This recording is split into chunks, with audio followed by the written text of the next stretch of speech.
So my experience with hopelessness really sort of is anchored in a paradox, because the very thing that I thought would make me hopeless liberated me into a kind of authentic hope that I never had before in my priesthood. And it does have to do with this obsession we have with numbers, and the fact that the first probably month out in the January and February cold of New England, we had just a scattering of people, many of whom were homed and not the people that we really wanted to serve. And so we were wondering, whether anybody cares and whether this was even worth doing.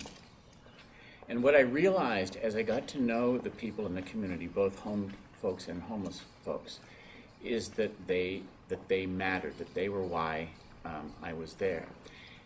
And the hopelessness that was generated out of that recognition came by way of remembering that I had spent so much of my priesthood counting numbers, amassing numbers, and using that metric as a way of evaluating what it was that I was doing.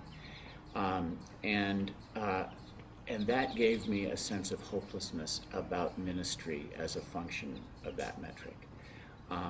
And so rather than being embarrassed by who wasn't there, I came to realize that what was most embarrassing was that I'd spent so many years counting. I mean, that is an embarrassing confession, because it's so antithetical to why we would go into this at all. And so that was what then made me realize that the metric is not who isn't there. The metric is who is there. I have a student who went into the higher education ministry, and then in elementary school, private elementary school ministry that connected with churches in the South. And I was telling him about the state of New England and how we're sort of tanking numerically and so forth. And his response, it was very interesting, his response was, well, that's certainly not our problem.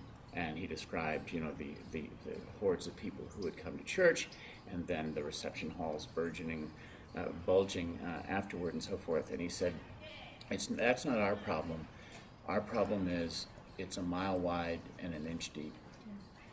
And what he was saying was not that we shouldn't have full buildings, but rather that the metric needs to be profundity rather than this sort of two-dimensional assessment that's evaluated by numbers.